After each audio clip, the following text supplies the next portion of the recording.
Hi everyone and welcome back to Roll for Damage. Today I have a guest with me, Wystle. Hiya. We're going to be talking for a little bit, answering a few questions that people want us to know about you and your characters. Sounds fun. So, first question. What has been your favourite character to play so far? Ooh. Okay, it is a very difficult choice between Nia and my druid Arrow. They're the characters I've probably been playing the longest, so I think that's probably has something to do with it. But there's Nia's a delightful headspace to get into, usually without, the stuff that's been happening to her lately. For the record, this has been being recorded after episode 7, so I don't know what's happened to her since then when these go up. But she's a very positive headspace for me to get into, and it's fun just to be really cute and innocent for a little while. But then I look at Arrow, my druid, and she's very subdued and calm, usually, when she's not being tormented by her DM. And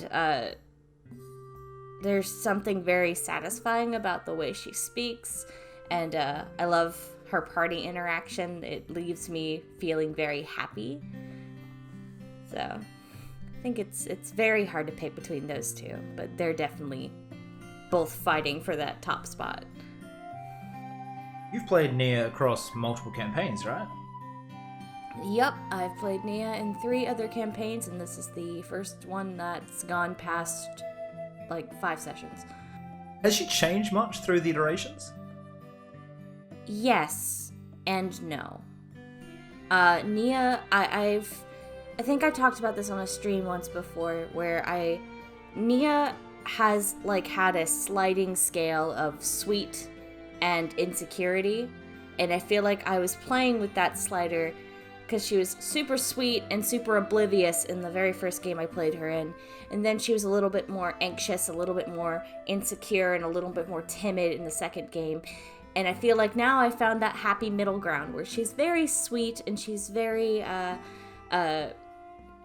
naive and can be a little oblivious, but she also openly struggles with insecurity, and it's not in a way that makes it feel like I'm overdoing it. I feel like I've learned how to make it more believable that she's a lot more of a nuanced character than just, hi, I'm cute, please don't hurt me. When you said that she's not too naive, but I feel like it's more situational. Like with the whole guards told her to follow her. She's been told she was raised by the captain of a guard. So of course her immediate thought is, oh, well, I can trust these people. These people protect people. But then when the Slayer dragged her down and she's like, I didn't do anything, please don't lock me up, I'm sorry. I feel like those are two different scenarios there. yeah, that's fair. Do you think that because was raised by that captain of the guard, it's another level of authority figure? Does she have any sort of issues with that when it comes to heads of town guards, that sort of stuff? I think that she holds a lot of trust in these heads of guard, and the idea of them being corrupt is probably something a bit foreign to her. The idea of them not having the public's best interest in mind is probably not something she thinks about, because that's not what happened in the one she grew up with. Which I think is again that naivety showing through. She was, she lived in one place her entire life and didn't see past those peaks of those mountains until she ran away from home. So I feel like she puts a lot of authority into guards and heads of guards, and that's why she struggles so much with this concept of being a criminal or being wanted now. She's like, I don't want to do these things. I don't want to make their jobs harder because they need to capture actually bad people. You don't want to do these things, but you keep doing them. I kind of just get dragged along. I would like to point that out. I kind of just get dragged along. I'm following a group of morally gray people. I didn't make good choices in my friends, but I don't think I think the most criminal thing Nia's done in this campaign, like all jokes aside, was probably casting magic in a place that was explicit, like don't cast magic. Because she didn't, because the whole, we can joke about the getting locked up thing all we want, but the reality is Nia did not do anything. She went to the mayor to pick up our supplies. They had detected divination magic and assumed it was her. Yeah, that's fair. Like, we give Nia a hard time, but she hasn't really done anything wrong ever. She has been the moral center of the party.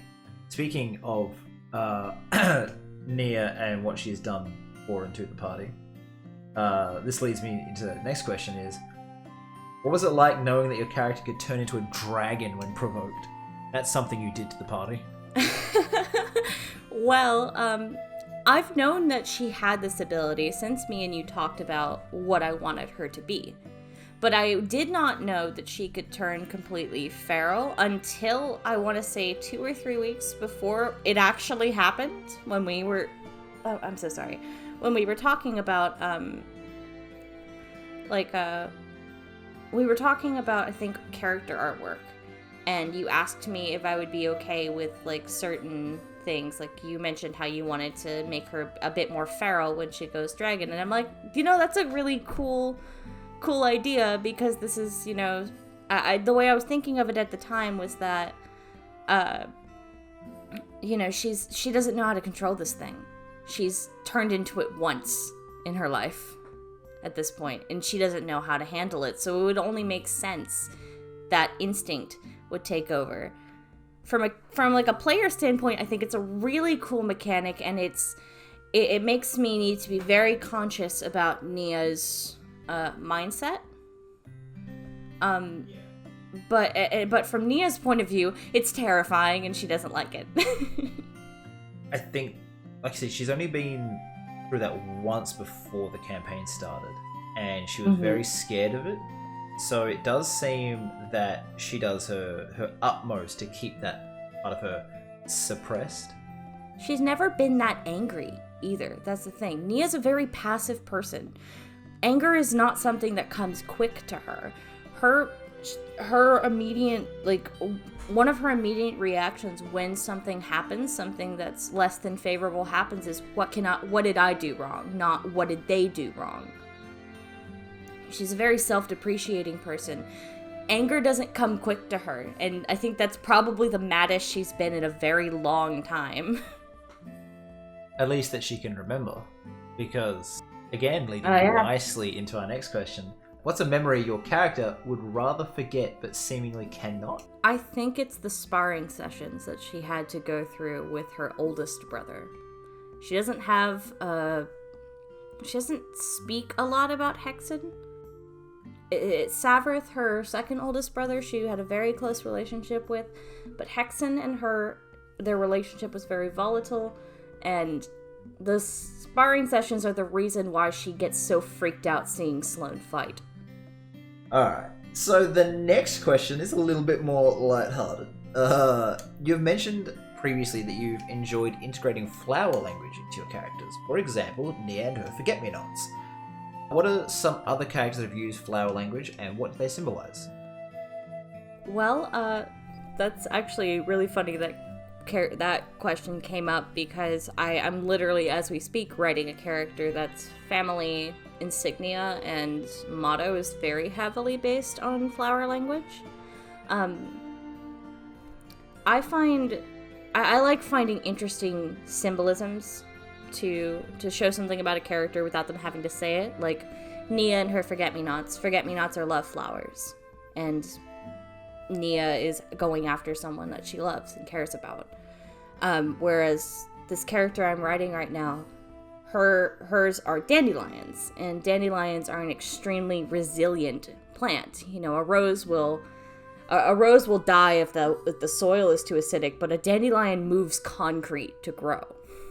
So the idea behind using this very resilient flower is to marry this image of being delicate with strength.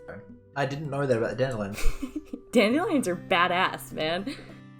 Okay, so next one. Now that Nia's family secret has been revealed, do you think Nia will be working on controlling that side of herself? Or will she try even harder to lock it away? I feel like it could go either way, honestly. I think, as mentioned before, this is being recorded right after what happened in episode 7. I think that she wants to control it to keep this from happening again, because, God, if she downed one of the party members like that, I don't think she'd ever be able to recover from that. But at the same time, she's really scared to try, because what if she loses control again? I think that she'd be a lot more willing to try and control it because she's confident that her party would be able to put her down before she really did too much damage. Not in a sense that, they'll kill her, but they'll knock her out like they did the first time. That really depends on if your dragon breath gets used. Because that thing hits so hard. Yeah. Like I said, it could go either way. I think, from a player perspective, I would love to see her try and, I want to see her try and control it. Because it's a part of herself I want her to accept. Like, this is something that's with her for the rest of her life. And she can't keep burying it. It's not... She's going in circles if she's going to keep burying it. I just think it's a little too early to tell what she's going to do with it. Alright then. What do you think would be the best ending to Nia's story? I guess leading off of what I just said, I would love her to be able to accept this part of herself. I'd like her to be able to accept that, hey, this is who I am, this is what I have become, this is the hand of cards I've been dealt, and I can work with this. I want her to discover some self-worth that's not connected to her family. I want her to realize that, whatever she was told growing up isn't true. Like, in the last episode, when they were asking, why was your family not proud that you had this?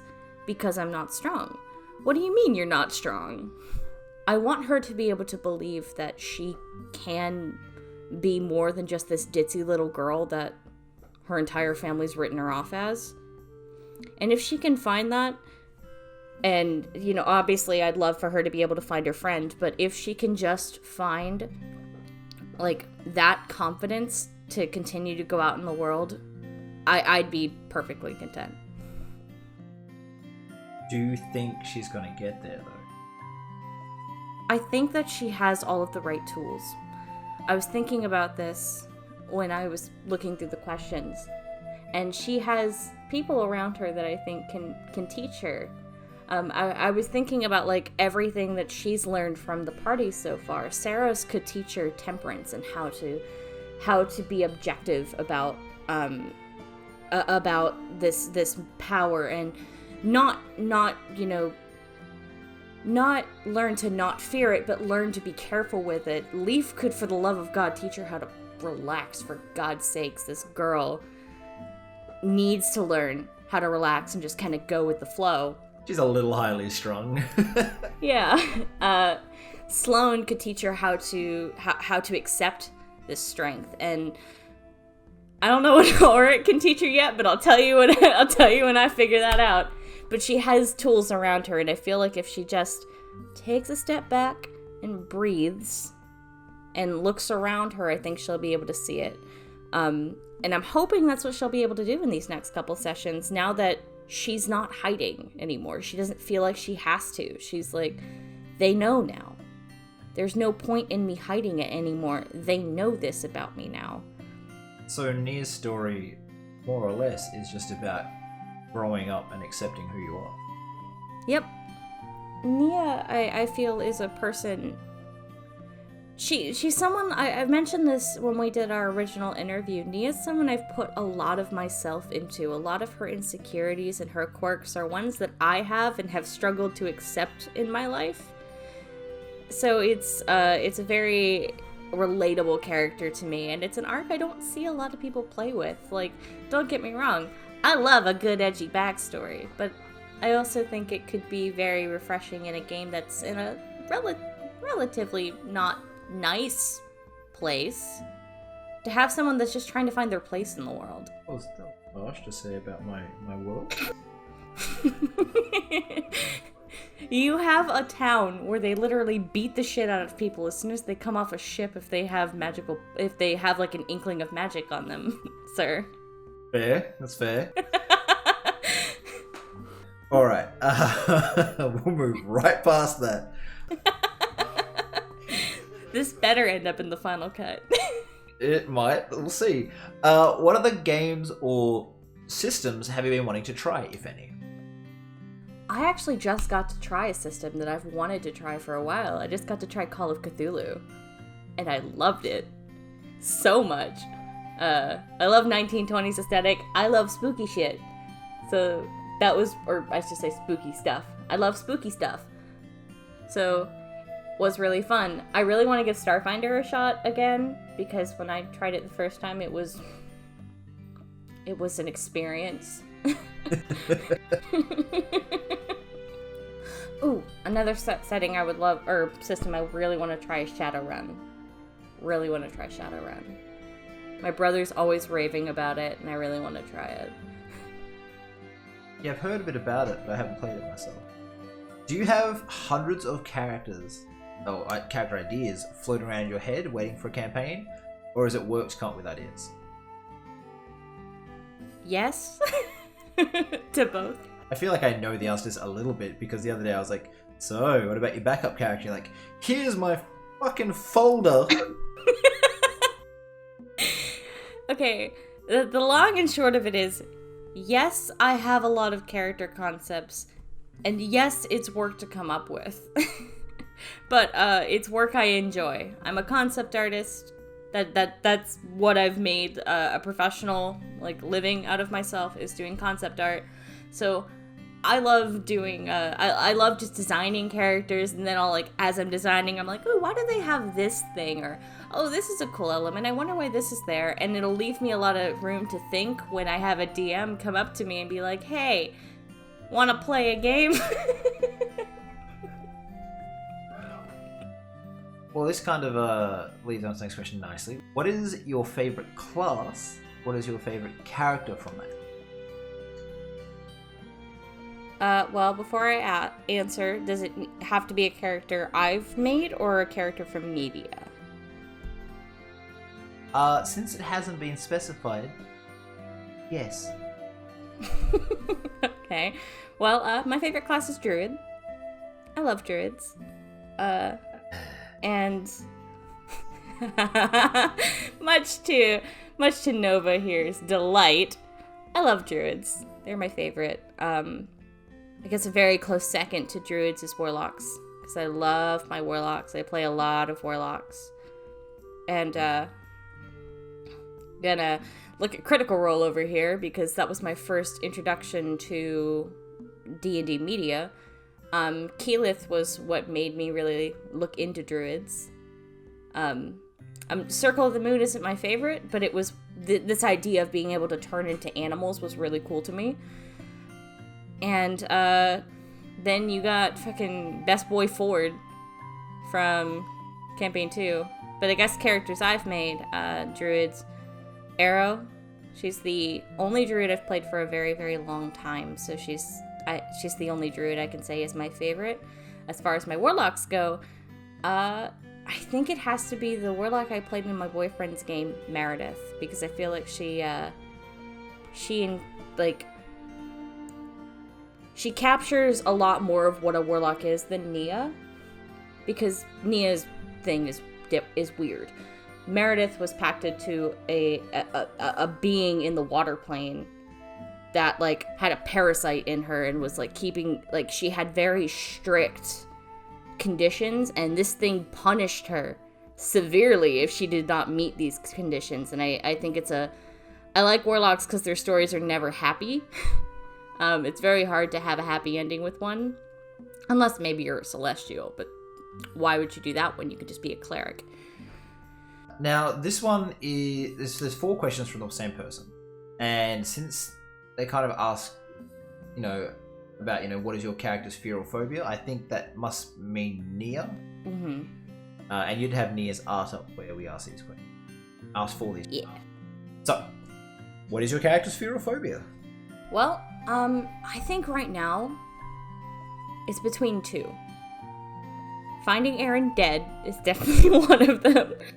Taking notes.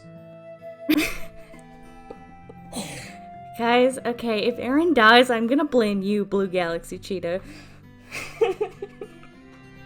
But I think the second fear is that she's gonna run into her family again without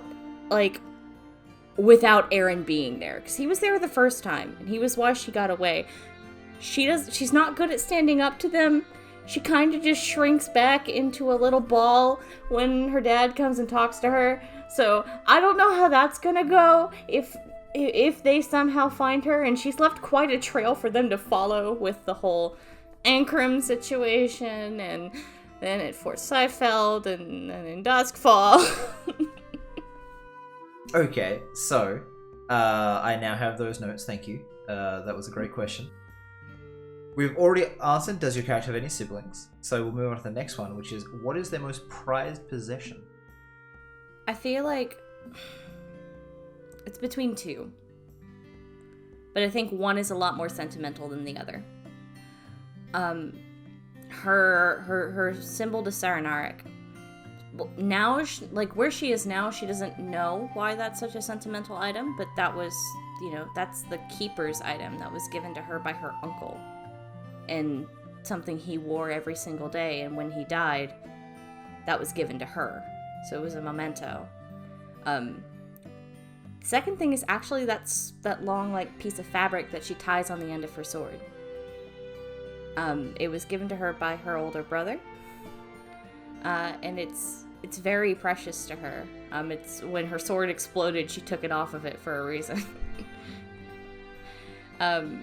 It seems like something so small and mundane, but I won't tell, what he told her when he gave it to her, because I feel like that's better to come out in game, but the words that came with that are something that stick with her. And it's one of the reasons she probably has any semblance of confidence in certain situations, is because of what was told to her when she received that, when she finished training. Last one there. Who is the most annoying person they know that's not an enemy? Ulrich. Why Ulrich? Please tell me. I think, his spaciness she doesn't understand. It's really hard to put an annoying figure in Nia's eyes, because Nia will talk to anyone even if they're not listening. She typically tends to be the annoying one. But I think it's mostly that his magic experiments don't typically go very well. With what happened to Gladstone and then the blood, and then killing everything in a 500-foot radius or something like that, killing all the plant life. How much would you say you enjoy either putting your own qualities, ideals, and mindset onto your characters, or exploring ones that either conflict or differ from your own? I think I enjoy both. Obviously, I mentioned before, Nia is someone I have put a lot of myself into. I know a lot of Nia's thoughts.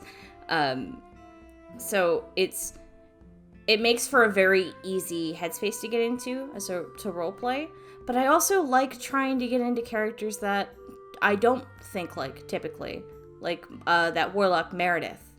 She had a very gray way of looking at things, and she was very, morally not the best in a lot of situations. And it was fascinating to explore why, because she was mildly insane.